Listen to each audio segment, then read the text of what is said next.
ناظرین السلام علیکم. پروگرام جواب چاہیے کے ساتھ حاضر ہے. چند باتیں ہیں جو سامنے رکھنا چاہتا ہوں اس وقت جو موجودہ صورتحال ہے، پھر اپنے مہمانوں سے بات کریں گے. پاکستان کو اندرونی اور بیرونی زبردست خطرات کا سامنا ہے. یہ ہر طرف یہ بات سامنے ہے کہ اس وقت پاکستان جس خطے میں ہے اور 3 سرحدیں اس وقت جو ہے جنگ میں 2 جنگ کا سامنا پیش کر رہی ہیں اور ایک پہ ویسے ہی ایک ازلی دشمن بھارت موجود ہے. دنیا تیسری عالمی جنگ کی طرف بڑھ رہی ہے اور خطہ پہلے ہی جنگ کا سامنا کر رہا ہے. پاکستان کی 2 سرحدیں افغانستان اور بھارت پہلے ہی غیر محفوظ ہیں. ایران کے کمزور ہونے سے پاکستان کی یہ سرحد بھی غیر محفوظ ہو جائے گی. امریکہ، اسرائیل، بھارت اور طالبان گٹھ جوڑ سے پاکستان کو بدترین دہشت گردی کا سامنا ہے. اندرونی اور بیرونی خطرات سے نمٹنے کے لیے پاکستان کی پالیسی اور حکمت عملی کیا ہے؟ عوام کو پہلے ہی بے روزگاری، غذائی قلت، غربت اور مہنگائی کا سامنا ہے. اس جنگ کے بعد مزید دباؤ کیسے برداشت کرے گی پاکستان کی عوام؟ ایسے میں پاکستان کو ان چیزوں پہ توجہ دینا چاہیے.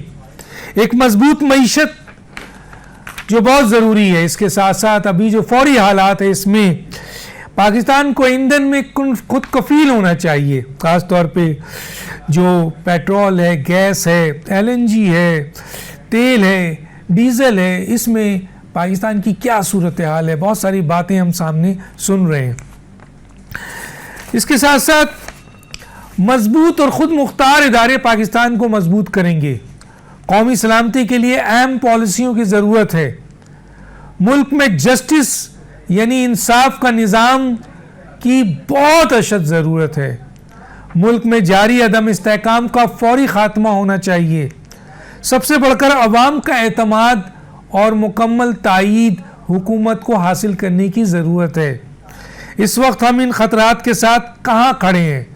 ملک کے بہترین مفاد میں اور حکومت اور اپوزیشن کا کیا رول ہے؟ ان ایشوز میں بات کریں گے. اور یقیناً آپ یہ بھی دیکھ رہے ہوں گے کہ اس وقت پاکستان کے اندر بہت زیادہ یہ بحث چل چکی ہے کہ پاکستان میں انرجی اور ایندھن، گیس، تیل، پیٹرول، ڈیزل، LNG کی حالت بہت کشیدہ اور بحران زدہ ہو گئی ہے. اسی طرح LNG، RLNG سپلائی تعطل کا شکار ہے.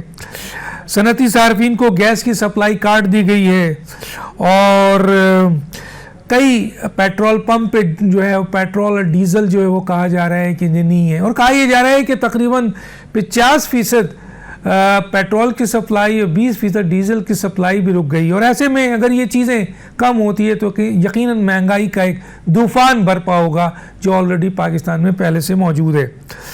خام تیل کی سپلائی متاثر ہے. پاکستان کے پاس صرف 10 سے 15 دن کا خام تیل ہے اور تقریباً کہا جاتا ہے، حکومت کا کہنا ہے کہ 25 سے 28 دن کا پیٹرول اور ڈیزل کا اسٹاک موجود ہے. ان ایشوز پہ بات کریں گے. میرے ساتھ اہم گیسٹ ہیں جناب، آئیے میرے جناب ڈاکٹر نثار احمد چیمہ صاحب، سابق MNA، رہنما مسلم لیگ نون. آپ کا بہت شکریہ صاحب، آپ نے ہمیں جوائن کیا. میرے ساتھ ہیں شوکت یوسفزئی صاحب، رہنما PTI، آپ کا بہت شکریہ ہے، آپ نے ہمیں جوائن کیا.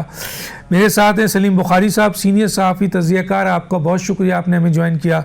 میرے ساتھ دوست محمد کھوسا، سابق وزیر اعلیٰ پنجاب، رہنما پیپلز پارٹی بھی ہوں گے یا آ چکے ہیں ہمارے ساتھ، تو ہمارے ساتھ وہ بھی شامل ہوں گے. جناب شوکت یوسفزئی صاحب، آپ کی طرف پہلے آتا ہوں، کیسے دیکھتے ہیں جناب ان تمام حالات کو؟